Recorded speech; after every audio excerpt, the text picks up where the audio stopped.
मैं pen sir doctor को बैठिए सर्टिफिकेट से अच्छा प्लीज बस बैठिए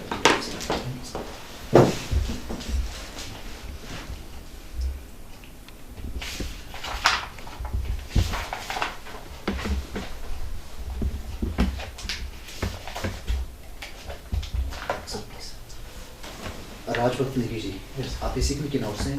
किन्नौर से सर कौन सी जगह से गाँव कामरू से कामरू से Yes. चलिए ऑलराइट कामरू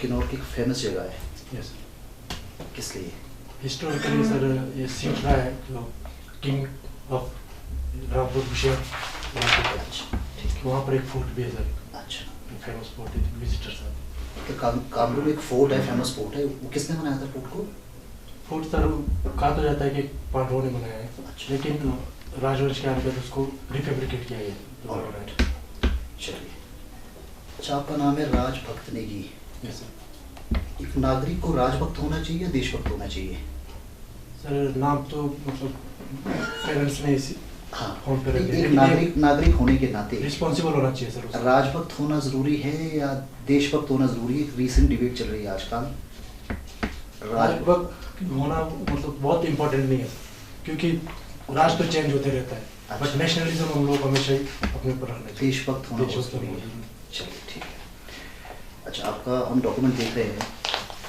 तो आप इससे पहले ऑलरेडी सर्विस में रहे यस सर मैं थोड़ा 15 सा साल बताएंगे आप सर्विस के बारे में किस तरह की सर्विस आपकी थी सर मैं 2003 में इंडियन नेवी में सिलेक्ट हुआ था ओके 2000 As a sailor. हो गया ठीक है बैंक में और है। उसके बाद 18 जुलाई 18 में रिटायर हो गया था 15 साल की सर्विस कंप्लीट करके ठीक है अच्छा जो सेलर की ज़िंदगी होती है जो आपका पूरा प्रोफाइल होता है नौकरी का उसमें एडवेंचर ज़्यादा है या डेंजर ज़्यादा है सर इसमें एडवेंचर ज़्यादा है एडवेंचर ज़्यादा है डेंजर तो है ही एडवेंचर के साथ लेकिन एडवेंचर ज़्यादा है क्योंकि इसमें बहुत कुछ सीखने को मिलता है बहुत कम टाइम में चलिए ठीक है ओके अच्छा अब बताइए आप किन्नौर से बिलोंग करते हैं क्योंकि किन्नौर पूरा ट्राइबल डिस्ट्रिक्ट आता है शूट ट्राइब किसी एरिया को डिक्लेयर किया जाता है क्या प्रोसेस रहता है शेड्यूल ट्राइब डिक्लेयर करने के लिए एक तो वहाँ के जो एबोरिजिनल प्रजाति होनी चाहिए सर जो वहीं की हो और उनका रहन सहन बिल्कुल अलग रहता है दूसरा डिफिकल्ट टेरेन रहते हैं सर जो काफ़ी मुश्किल एसेसिबिलिटी कम रहता है तीसरी बात सर उनका खान पान कस्टम्स वो नॉर्मल जो सोसाइटी है उनसे बिल्कुल सेपरेट रहता है वो एसिमुलेट नहीं हुए होते सर नॉर्मल चलिए ठीक है आजकल जो नेशनल कमीशन ऑफ एसटी उसके चेयरमैन कौन है सर इसके बारे में किन्नौर बहुत सालों तक जो था रिस्ट्रिक्टेड एरिया रहा है यस सर आउटर वर्ल्ड के लिए उसको बिल्कुल बंद कर दिया गया था यस सर ऐसा कौन सा साल था कि जब उसको ओपन अप कर दिया गया सर ये 1980 से पहले की बात है जब इनर लाइन परमिट वहाँ पर होता था एग्जैक्ट डेट आपको याद है नहीं सर अच्छा तो आप जब नेवी में सर्विस में रहे तो काफ़ी जगह भारत में घूमे होंगे आप यस सर तो इनमें सबसे पसंदीदा जगह जो आपको सबसे अच्छी लगी सर मुंबई में मैं मैक्सिमम टाइम रहा हूँ तो मुंबई मेरे को एक बहुत ही अच्छा जगह लगा अच्छा मुंबई अच्छी जगह Yes. लगी आपको ठीक है किन्नौरी समाज है इसकी अपनी यूनिकनेस है एक कस्टम किन्नौर में चलता है बायाना कस्टम थोड़ा बताएंगे आपकी क्या है बायाना कस्टम बायना कस्टम में सर एक दूसरे से मिलते हैं सर ओके ये एक फेस्टिवल टाइप रहता है जिसमें एक परिवार दूसरे परिवार के या फिर उनका कुछ रिलेशनशिप है तो ये सर्दियों के टाइम में एक फेस्टिवल रहता है जिसमें वो मिलते हैं और एक फंक्शन ऑर्गेनाइज होता है सर 3 या 4 दिन का होता ठीक है okay okay sir okay thanks Rajbhakt Negi ji welcome है थैंक यू सर सर्वप्रथम मैं आपसे ये जानना चाहता हूँ यस कि आप जो है इंडियन नेवी में जो है एज ए सेलर है यस तो आपने ये बैंकिंग सेक्टर में आना क्यों ऑप्ट किया why you opted sir after retirement actually मैंने सिविल सर्विसेज के लिए तैयारी किया था स्टेट सिविल सर्विसेज के लिए लेकिन जो स्लीक अपॉर्चुनिटीज़ है सर हमारी जो गवर्नमेंट की है बहुत कम अपॉर्चुनिटी होती है यही नहीं था कि मैं ओनली सिविल सर्विस में जाऊँ कोई भी अपॉर्चुनिटी अगर मेरे को हिमाचल में मिलता तो उसका एक्सप्लोर करना था तो इसी बीच मेरे को अपॉर्चुनिटी मिला बैंक का अटेम्प्ट करने का तो मैंने बैंक के लिए अटेम्प्ट किया आप मुझे बताएंगे apex bank of India apex bank of India sir RBI sir RBI reserve bank of India तो क्या हिमाचल प्रदेश में भी कोई अपेक्स बैंक है हिमाचल प्रदेश में sir as per district wise apex bank है सर, जैसे छः डिस्ट्रिक्ट में अपने कोऑपरेटिव बैंक एपेक्स बैंक है सर, और दो डिस्ट्रिक्ट में एसबीआई है सर, और apex bank of Himachal Pradesh में आपकी बात कर रहा हूँ। No sir right, corporate bank जो स्टेट Cooperative बैंक Bank, है, State apex Cooperative bank Bank of Himachal Pradesh, yes और इसका जो हेड ऑफिस है वो शिमला में। हाँ शिमला में। तो क्या आप हल्का सा मुझे बताएंगे कि जो आपका जो हिमाचल स्टेट कॉर्पोरेट बैंक है, यस सर। ये कब इसकी स्थापना होती है? When it was established? Sir 1905 में फर्स्ट टाइम कोऑपरेटिव बैंक का एस्टेब्लिशमेंट हुआ है sir. I am particularly talking about Himachal Pradesh. Himachal Pradesh में 1954 में इसको रिकंस्टिट्यूट करके इसको एस्टेब्लिश किया गया था। 1954 में इसको जो है और भी बैंक थे sir, it started functioning in 1954 or it was established in 1954? 1954 cooperative societies के बेस पे इसको फर्स्ट बैंक था सर कोऑपरेटिव जो इंडिया में था 1904 में। It starts its function in 1954 but was established in 1953. 1954 There was 3 central Seven. state banks, yes. Mahasu Central Bank, Corporate Bank, Sirmaur bank, Selmorno, Mandi Mandi, and Chamba before this. Mhm. Amalgamation of these 3 resulted in the formation of cooperative bank. corporate banks. अच्छा। So don't worry, no. Would you like to tell me that who is the chairman of Himachal State Cooperative Bank? Shri Balnata sir chairman. Only Balnata ji? What's the full name of the bank? Please. याद नहीं आ रहा है, देखा तो चलो कोई बात नहीं। आपने you have learnt about the repo rate. Yes sir. What's this? Repo rate sir, it is the rate at which commercial lends money to the RBI sir, जिस पर उनको ब्याज मिलता है sir.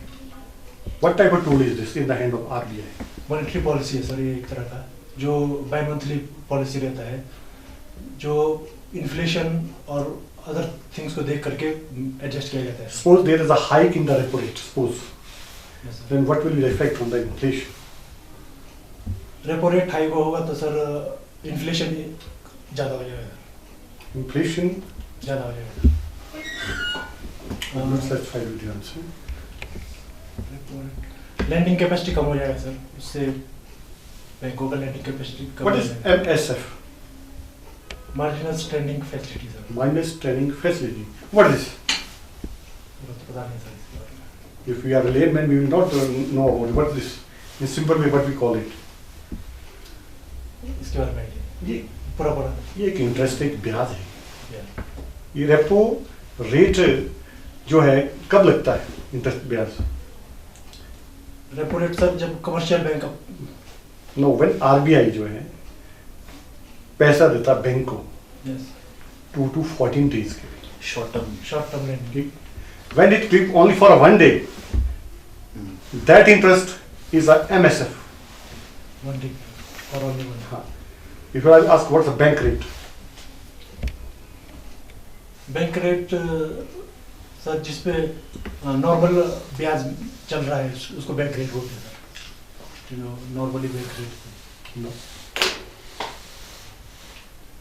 There is a base rate.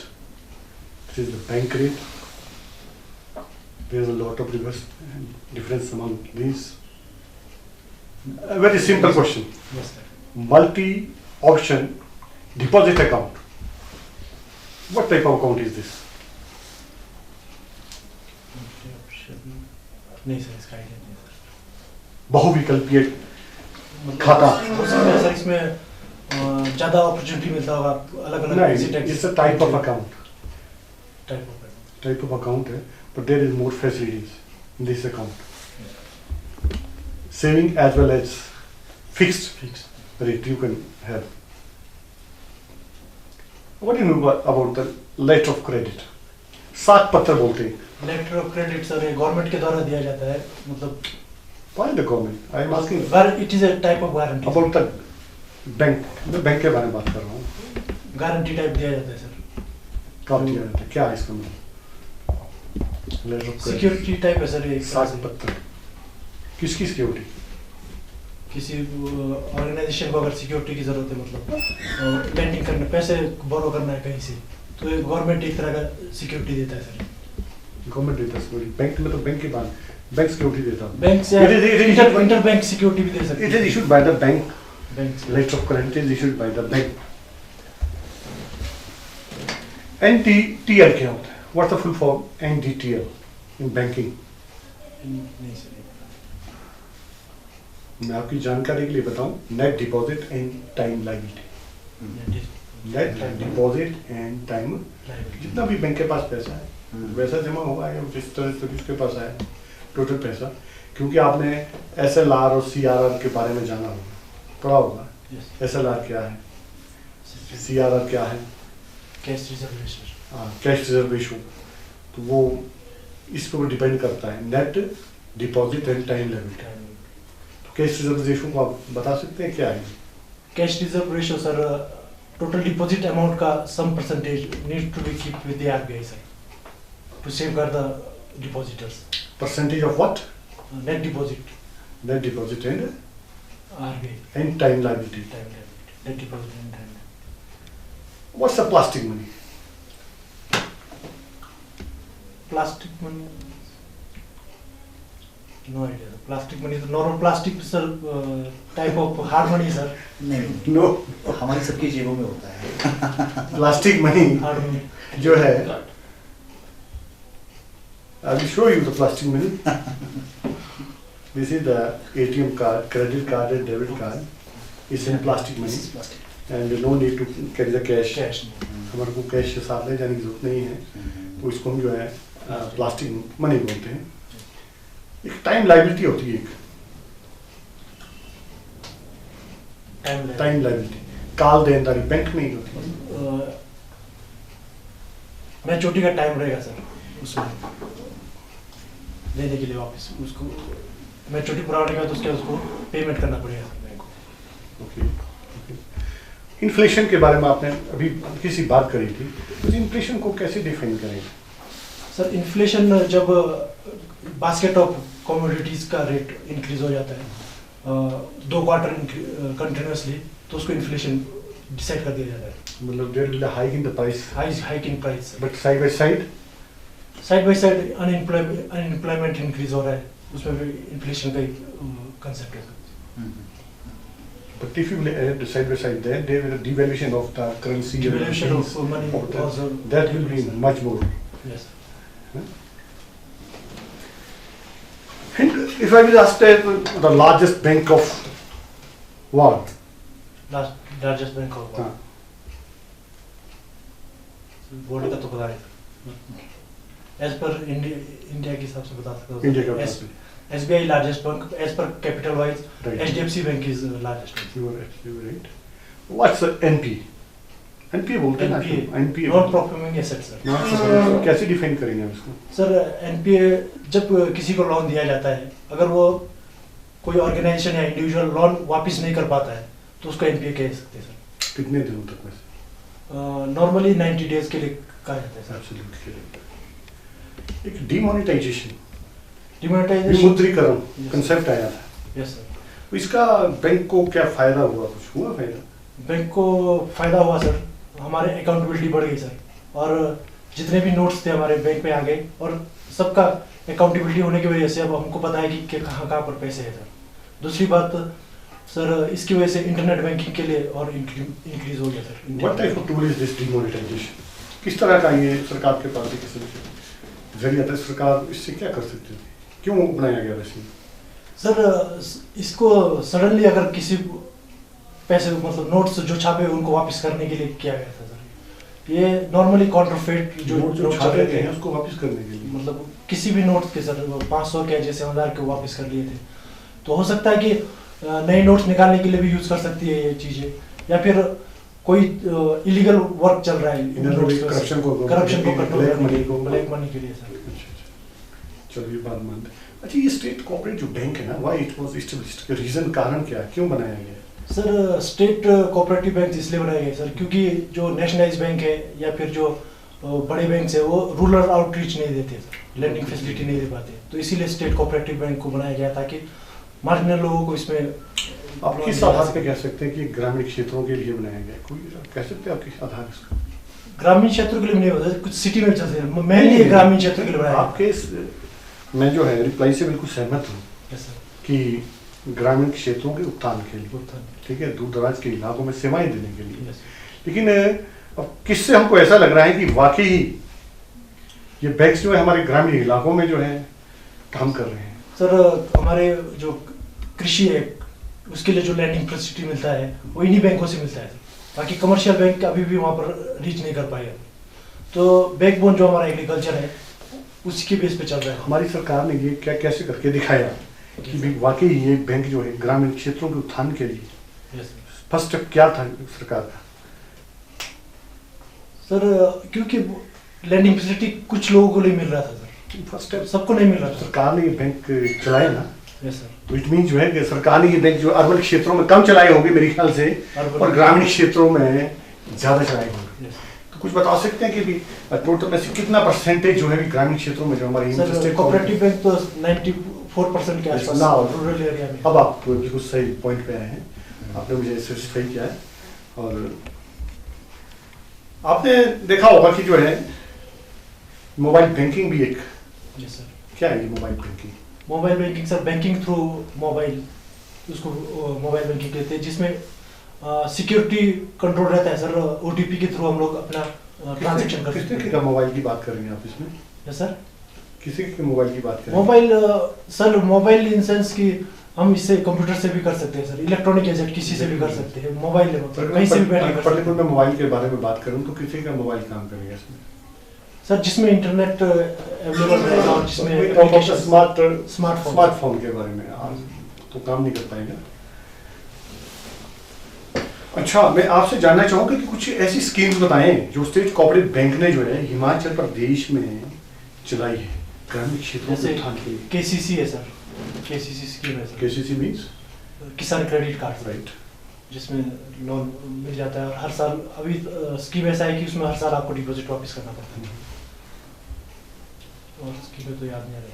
कुछ self help groups भी तैयार किए हैं। सेल्फ हेल्प ग्रुप्स को लैंडिंग फैसिलिटी देता है सर ये 20 के ग्रुप में जितने भी बन सकते हैं, तो छोटे छोटे उद्योग स्थापित करने के लिए कुछ स्वर्ण ग्राम सेवा योजना है, आपने इसकी तरफ कम ध्यान दिया मुझे लगता है। इकोनॉमिक।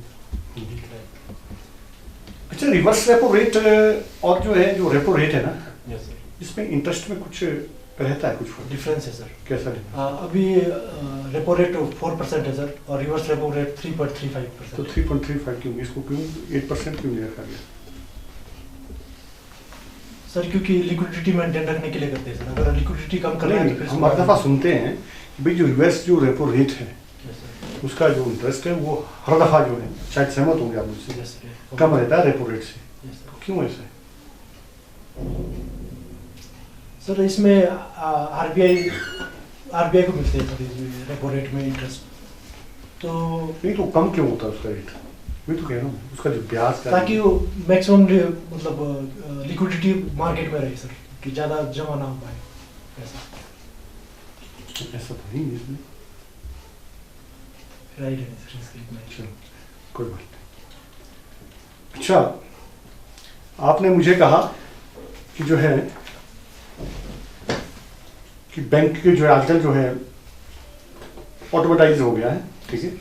मुझे बताएं कि आपकी जो है ये कोर बैंकिंग जो सोल्यूशन है क्या होता है? सीबीएस कोर बैंकिंग सोल्यूशन में सर किसी भी ब्रांच का मतलब किसी भी ब्रांच में डिपॉजिटर हो या फिर उसका अकाउंट हो तो दूसरे बैंक में भी फैसिलिटी ले सकता है सर, दूसरे ब्रांच में भी, दूसरे ब्रांच में भी, any other place of the same bank और the different bank? Same bank में सर, सेम बैंक की है sir, not in the different bank. Different bank में। आपने नेफ्ट और आरटीजीएस के बारे में जाना है कुछ? NEFT sir national electronic fund transfer sir. अब बेसिक डिफरेंस सर बताओ, कोई सही बस कोई सा। आरटीजीएस में बैच वाइज होता है सर ट्रांसफर, मनी ट्रांसफर या, और एनईएफटी में इंस्टेंटली हो जाता है सर। मैं तो कह रहा हूँ कि नेफ्ट में जो है बैच वाइज होता है, आप उल्टा बोल रहे हैं। मैं तो आरटीजीएस में जो है सर लिमिट का फर्क है सर। नहीं, जो बैचेस में होता है नेफ्ट में होता है मेरी समझ से। मिसमैच हो और गया। इंस्टेंटली जो है आरटीजीएस होता है। लिमिट का फर्क है। अनलिमिट का फर्क तो है, मिनिमम जो ट्रांसफर कर सकते हैं आप वन टाइम, वो कैसा कैसा है बताइए हम। ये इतना पता है, शायद 2 लाख तक है।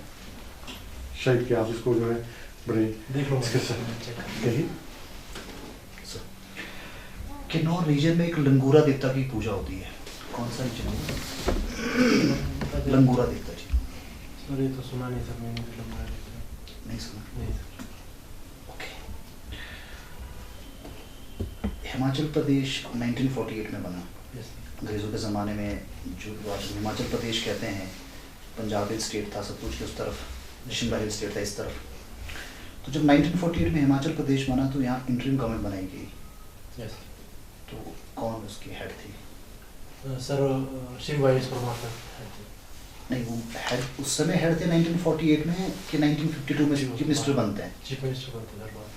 मैं सवाल पूछ रहा हूँ कि 1948 में जब यहाँ इंटरिम गवर्नमेंट का फॉर्मेशन हुआ, चीफ कमिश्नर ऑफ प्रोविंस। नहीं वो 15 अप्रैल के बाद बना, लेकिन जनवरी के महीने में ही 1948 में हिमाचल प्रदेश में एक इंटरिम गवर्नमेंट बनाई गई थी, और उस गवर्नमेंट को ये काम दिया गया था कि जो बाकी पिछली स्टेट्स है जिनका इंटीग्रेशन नहीं हुआ है, उन सबको मर्जर का प्रोसेस शुरू किया जाए। और जब वो गवर्नमेंट फॉर्म हुई उसके बाद उनका पहला ही स्टेप था कि सुकेत जो रियासत थी वो मर्ज नहीं हो रही थी, तो एक सत्याग्रह भी शुरू हुआ था। तो कुछ रिकॉल कर पा रहे हैं आपकी कौन उस इंटरिम गवर्नमेंट के अध्यक्ष थे? याद नहीं आ रहा सर। No idea. अच्छा, ये जीआई टैग बहुत बार न्यूज़ में रहता है, जीआई टैग, जी आई टैक्स। और अभी गवर्नमेंट ऑफ हिमाचल प्रदेश कोशिश कर रही है कि 4-5 प्रोड्यूस को हम जीआई टैग के लिए आगे बढ़ाएं। कितने ऐसे प्रोड्यूस है हिमाचल में जिनको जीआई टैग दिया गया अभी तक? सर इसमें चंबा की टांगी, अच्छा, चंबा रुमाल, हाँ जी, किन्नौरी शॉल, ठीक है, किन्नौरी चुल्ली तेल, ओके, इतना जी टैग मिल चुका है सर इनको। चलिए ठीक है। चंबा पेंटिंग भी है सर इसमें। अच्छा, थैंक यू सर। निकी जी, आपने नेशनल एजुकेशन पॉलिसी के बारे में सुना? अभी नेशनल एजुकेशन पॉलिसी आई थी, इससे पहले हमारी नेशनल एजुकेशन पॉलिसी कब आई थी? 35 साल पहले की बात है। Year year 1986। 90। तो अभी जो हमारा 10+2 सिस्टम है Yes. उसको रिप्लेस करने जा रहे हैं, कौन से उससे? सर अभी 3+3+4 are you sure? 3+5+8 4 sir. No, चलो लेट इट। अब ये बताओ कि जो नेशनल एजुकेशन पॉलिसी है ये नहीं, आने वाले टाइम में इंडिया को इससे कोई फायदा? फायदा होगा सर, क्योंकि ये अभी जो एजुकेशन पॉलिसी है 8th to 10th में जो है, जो सब्जेक्ट चूज करने की फैसिलिटी वो डाइवर्स कर दिया है। इसमें साइंस बैकग्राउंड के साथ आर्ट्स के भी सब्जेक्ट ले सकते हैं। और उसके बाद ग्रेजुएशन में सर अगर कोई छूट भी जाता है एकदम फर्स्ट ईयर में, सेकंड ईयर, तो स्टेज वाइज उनको सर्टिफिकेशन दिया जाएगा। और वो कभी भी मेन पर्पस क्या था इनका एजुकेशन पॉलिसी लाने का? मेन पर्पस तो रिफॉर्म लाना है सर, जो as per requirement of industry के हिसाब से एजुकेशन पॉलिसी को लेवल करना है सर। ओके, और साथ में डाइवर्सिफाई करना है सर इसको, एजुकेशन को और ज़्यादा। आपने डेमोग्राफिक डिविडेंड सुना? Yes sir. क्या समझते हो इससे? डेमोग्राफिक डिविडेंड सर, जो हमारे पॉपुलेशन जो जिस तरह रेज हो रही है, इंडिया की जो पॉपुलेशन है, वर्किंग पॉपुलेशन सबसे ज़्यादा वर्ल्ड में होने वाली है sir. 15 to 16 age work group में सर, जो कि काम करने वाली है। 15 to 60। ओके। तो काम करने वाली पॉपुलेशन हमारे बहुत ज़्यादा हो जाएगी सर। तो इन सबको एसिमुलेट करने के लिए हमको एक कम्प्रिहेंसिव एजुकेशन पॉलिसी चाहिए था। Yes, that's the reason. So demographic dividend है वो इंडिया का पॉजिटिव जा रहा है, और चाइना का आपको पता है वन चाइल्ड पॉलिसी थी, तो वहाँ वो नेगेटिव था। तो इंडिया ने जो अपना स्किल है उसको सुधारने के लिए डे बाय डे कि उन्हें सुधरे और आगे उसके लिए किया जा रहा है। अभी आपने हमारे जो फॉरेन मिनिस्टर हैं वो कौन है सेंट्रल गवर्नमेंट?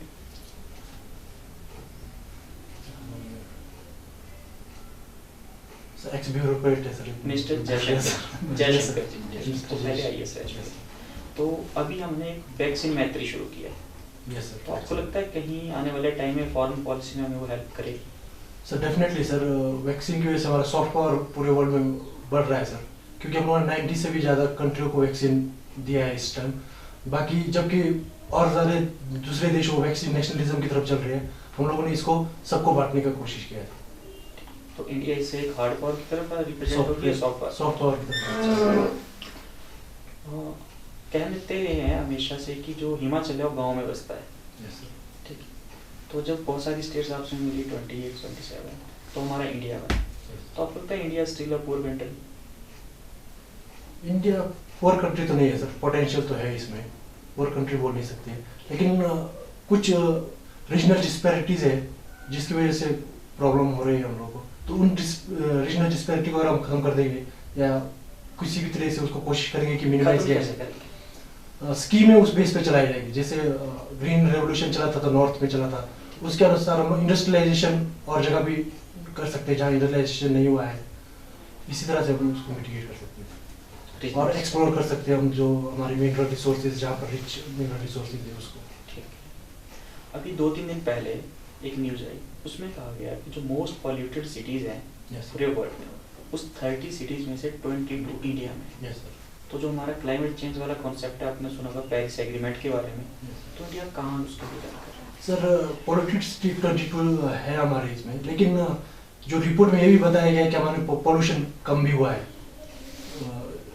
एग्जैक्टली पता नहीं है, 17 to 18% पॉल्यूशन लास्ट बेंचमार्क से कम हुआ है सर। ठीक है। तो इस बेस पे हम कर सकते हैं। अभी हम सौर ऊर्जा की तरफ चल रहे हैं सर, 450 मेगावाट जो 2030 तक का हमारा प्रोजेक्ट है, वो हमारी इसके उसमें मिटिगेशन के काम। 450 टोटल सौर ऊर्जा है, renewable source of energy sir. उसमें सौर ऊर्जा कितना है? 75 गीगावाट जो इनिशियल था सर, अभी कभी लेटेस्ट को पता नहीं। ओके। उसके बाद आपने प्रोजेक्ट 75 के बारे में सुना? स्कॉर्पियन हाँ, इंडिया अपनी सबमरीन में, सबमरीन, उसमें से अभी 2 दिन पहले ही जो थर्ड थी वो लॉन्च कर दी, उसका नाम आईएनएस करंज। करंज। कितनी है टोटल? अभी 3 थे, तीसरा है। टोटल सबमरीन कितनी बनानी है? 6 है सर। 6। ठीक, अभी थर्ड लॉन्च किया। Yes. आपने प्रगति इनिशिएटिव के बारे में सुना? कौन सा sir? Pragati initiative, Himachal government. Central government. Pragati initiative no, बहुत इंपॉर्टेंट है प्रगति इनिशिएटिव। ठीक है सर, मैं देखूंगा। सेंट्रल गवर्नमेंट के जो हमारी बीजेपी गवर्नमेंट आई है, इनकी ऑर्डर से शुरू हुआ है प्रगति इनिशिएटिव में। आप उसको देखना, उसमें बहुत कुछ कहते हैं कि हर महीने उसमें मीटिंग्स होती हैं और जितने भी प्रोजेक्ट चल रहे हैं उसकी देखते हैं कि कहाँ तक वो प्रगति हुई है। नया पोर्टल शुरू किया। अभी जो हमारा यूनाइटेड नेशन सिक्योरिटी काउंसिल है, Yes. उसमें परमानेंट मेंबर कितने हैं? 5 है सर। 5 सर। कौन कौन? Russia, Russia, USA, France, China, UK, America. America. ठीक है, 5। तो अभी जब जो बना था 1945 में यूएनएससी बना, यस सर। उसके बाद से आज तक वहाँ सिर्फ 5 मेंबर हैं। आपको लगता है उसका डेमोक्रेटाइजेशन होना चाहिए? सर ये तो बहुत लॉन्ग स्टैंडिंग डिबेट चल रहा है सर कि इसका डेमोक्रेटाइजेशन होना चाहिए, क्योंकि बहुत सारी कंट्री है अभी इन्फ्लुएंशियल हो रही है। जैसे इंडिया की बात कर ले, ब्राज़ील की बात कर ले, तो वो सब मिलकर कोशिश करें इसकी डेमोक्रेटाइजेशन होना चाहिए सर इसका। कितनी कंट्रीज जो कोशिश कर रही हैं? They are named as G4। G4। और उनको जो टारगेट करें कि नो, उनको अंदर नहीं जानते हैं, उसमें कौन कौन है और उसका पर्टिकुलर नेम है? ये बताइए। Coffee club, coffee club. सुना। उसके बाद आपने अभी इंडिया ने पहली बार हमारा जो स्पेस मिशन है उसमें प्राइवेट सेक्टर को आने की अनुमति दी कि आप आइए और अपने जो प्रोजेक्ट है उसमें बताइए। अभी इंडिया ने एक सैटेलाइट लॉन्च किया उसी प्राइवेट फर्म ने, उस सैटेलाइट का नाम अर्थ ऑब्जर्वेशन सैटेलाइट 02 और उस प्राइवेट फर्म का नाम जो वहाँ एंटर किया स्पेस सेक्टर में?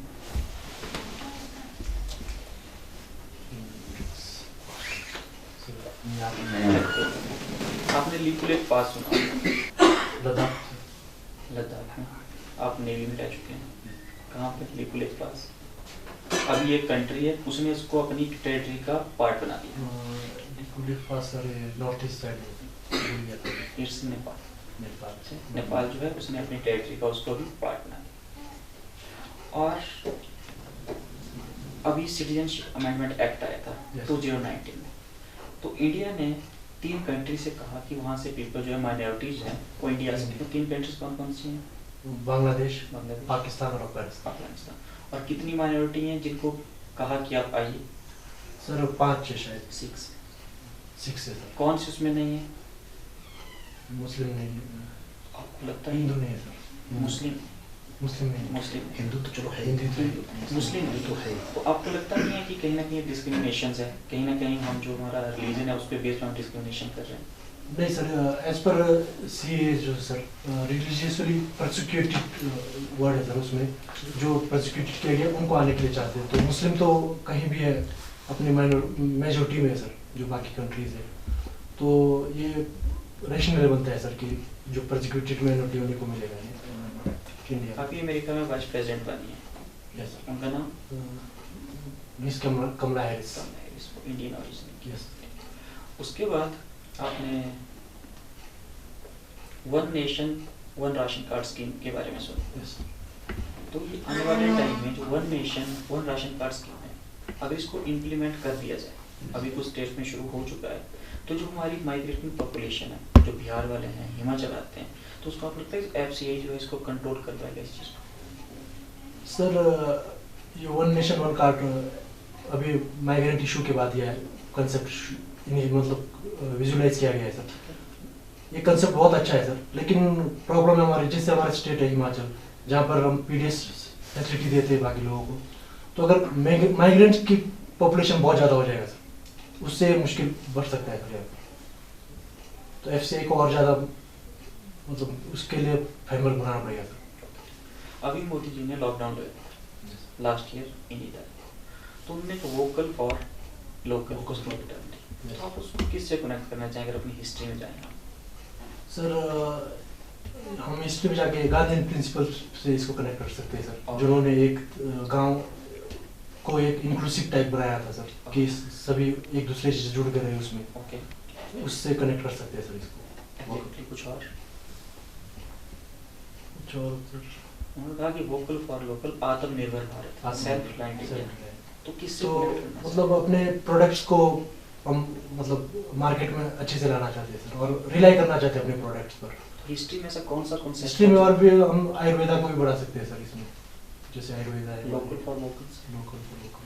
कौन सी ऐसी मूवमेंट थी हमारी हिस्ट्री की जो आज मोदी जी ने उसका एक मॉडर्न नाम दे दिया, वोकल फॉर लोकल? जिसमें हमने फॉरेन क्लोथ्स वगैरह जलाए थे सर, स्वदेशी स्वदेशी मूवमेंट, स्वदेशी मूवमेंट। एग्जैक्ट मॉडर्न है उसको वोकल फॉर लोकल। उसके बाद आपने नेगी जी अपना ये जो इकोनॉमिक ग्रोथ है इंडिया की, लॉकडाउन लगा, बहुत नेगेटिव हो गई, तो उसमें भी रिकवरी हो गई। तो जो इंडिया की इकोनॉमिक रिकवरी है वो कौन सी शेप में? सर अभी तो वी शेप में बोल रहे सर, इस टाइम तो वी में अभी पूरा क्रॉस नहीं किया सर, वी इसको टाइम लगेगा सर अभी, लेकिन एज पर प्रोजेक्ट किया जा रहा है कि हमारी जो इकोनॉमी है वर्ल्ड में बेस्ट परफॉर्म करेगी सर नेक्स्ट ईयर में। तो जो आजकल फार्म बिल का इशू चला है पिछले 3 महीनों से, तो उसमें गवर्नमेंट जो है उन्होंने डिस्कशंस किया, 5 बार डिस्कशन हुआ, लेकिन किसी रिजल्ट्स पे नहीं पहुंचे, रिजल्ट्स नहीं। तो जो हमारे 3 लॉज हैं, तो उसमें क्या ऐसा किया जाए कि सरकार और जो हमारे जो फार्मर्स हैं उनके बीच में एक बीच का रास्ता निकल पाए? सर जो परसेप्शन है अभी के हिसाब से, तो सरकार चाहती है कि मतलब इस डेडलॉक को तोड़ा जाए, बट यूनियंस अप्रेंसिव है कि ये हमारे लिए ठीक नहीं है, और ये हो सकता है कि कुछ इल विशेष भी चल रहे हैं सर इसमें, क्योंकि डायलॉग ही नहीं होगा तो इसका सॉल्यूशन मिल नहीं पाएगा सर। अभी आपने डेडलॉक टर्म यूज की, कौन सा आर्टिकल है कॉन्स्टिट्यूशन का? डेडलॉक। डेडलॉक होता क्या है? जब वोट्स बराबर हो जाते हैं सर, या फिर जब डेडलॉक मतलब एक हाउस में नहीं हो पाता है, दूसरे हाउस में नहीं होता, दोनों को मिला एक साथ बुलाया जाता है sir, article deadlock sir, article 108। Thank you. Negi ji, आप बैंक में ही जाना चाहते हैं, बैंकर ही बनना चाहते हैं, कुछ और भी सोचा है? सर प्लानिंग है आपकी बैंक में ही जाना है आपने? सर एज पर नाउ तो मेरे को पूरा ये मतलब कि 100% श्योर हूँ कि मैं बैंक में जाना है। अच्छा, बैंक में करेंगे आप ओके आगे जाके। चलिए, आप किन्नौर से बिलोंग करते हैं, तो किन्नौर में बुद्धिज़्म कब आया? क्या जितने सारे किन्नौर के लोग हैं सारे ही बुद्धिज्म में विश्वास रखते हैं? सर ये बुद्धिज्म जब तिब्बत के कुछ पार्ट तिब्बत के अंदर भी रहा था सर कुछ टाइम के लिए, ठीक है। तो उसी से इन्फ्लुएंस हुआ है सर बुद्धिज्म। पर्टिकुलर टाइम आपको याद आ रहा है? 17th सेंचुरी की 17th सेंचुरी बहुत लगी। 13th सेंचुरी शायद। अच्छा ठीक है। कौन था जो बुद्धिज्म को किन्नौर लेके आया? कोई पर्टिकुलर ऐसा नहीं है? पद्म संभव। पद्म संभव। चलिए, सैमुअल इवान स्टोक का बहुत बड़ा कंट्रीब्यूशन है हमारी शिमला वाली बेल्ट में, जो शिमला हिल स्टेट है। क्या कंट्रीब्यूशन है उनका? सर उन्होंने एप्पल ऑर्चर्ड के बगीचे लगाए थे। सेब फुल के। कहाँ पे? कोटगढ़।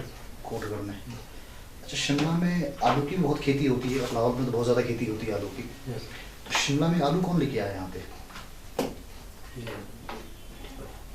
चलिए, अच्छा मैं आपको 3 वर्ड दूंगा, आपको उसके एक ऑर्डर में लगाना है। ऑनेस्टी, इंटीग्रिटी और डेक्सटेरिटी आपके लिए। ऑनेस्टी, इंटीग्रिटी, डेक्सटेरिटी, किसको प्रोटेक्ट करेंगे आप? सबसे honesty, integrity, dexterity. Integrity, honesty, okay, dexterity. Dexterity. चलिए सर, करें। Thank you very much.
था जो पूछा है जो एक्चुअली में पढ़ा भी था, मतलब थोड़ा हाँ फ्लो में नहीं आता है उसका। हाँ, उसको इकोनॉमी में आपको ज़्यादा जोर देना है। इकोनॉमी और बैंकिंग वाला सेक्टर थोड़ा सा अगर आप अच्छे से कवर कर लें तो ज़्यादा अच्छा होगा।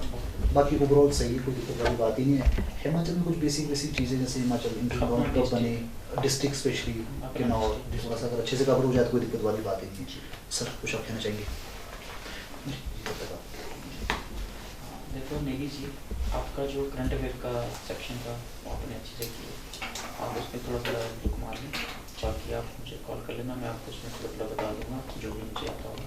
और जो आपकी इकोनॉमी और बैंकिंग वाला सेक्शन है उसमें आपको मेहनत करनी पड़ेगी, क्योंकि जिस तरह के आपका इंटरव्यू है उसमें इकोनॉमी पे ज़्यादा फोकस करेंगे। सर के जितने भी क्वेश्चन थे वो सारे +2 स्टैंडर्ड थे, और जो एक मतलब ले मैन लो फिर भी आजकल पैसा तो हर कोई, तो उनको जो सर ने चीज़ें पूछी वो आपको पता होनी चाहिए बहुत ही अच्छे से। जो मतलब सर ने कुछ फैक्चुअल नहीं पूछा, सर की जितनी बातें थी वो सारी रिलेटेड थी, तो आपको उसको पता होना चाहिए। हाँ जी। और आपका करंट अफेयर का सेक्शन अच्छा है, उसमें अगर आप थोड़ी सी मेहनत करो, ज़्यादा जरूरत नहीं है, बस एक लुक देनी है, जो आपका कॉन्सेप्ट है, जो आपकी रीजनिंग है, लॉजिकल है, आपका सब ठीक है। और आपका जो होम डिस्ट्रिक्ट है उस पर भी आप ज़्यादा गौर करना। अच्छा सर भगत नेगी जी, वैसे आपका सब कुछ ठीक है, लेकिन मुझे जो है कुछ आंसर्स आपके कुछ क्या कि मैं कह सकता हूँ कि 75 to 80% जो आपके जो आंसर्स थे, जो एरिया मेरे पास दे रखा था बैंकिंग का, उसमें कुछ सही नहीं दे पाए आप। बेसिक चीज़ का भी आपको शायद प्रॉपर पता नहीं। मैं चाहता हूँ कि आप ये बेसिक चीज़ के बारे में जानें, और ऐसा नहीं है, आप चीज़ टारगेट कर सकते हैं, और हमारी आपके लिए जो है शुभकामनाएं हैं कि वो जो है इम्प्रूव करें जो कमी हमने आपने पाई है। जैसे मेरे मेंबर्स साथी जो बेंच में बैठे हैं, इन्होंने भी आपको जो है अवगत कराया है कि कहाँ कहाँ आपको जो है ध्यान देने की ज़रूरत है, आप वहाँ पे ध्यान दें, और हासिल हो सकता है, सब कुछ हासिल हो सकता है आपको। और गुड लक। Thank you.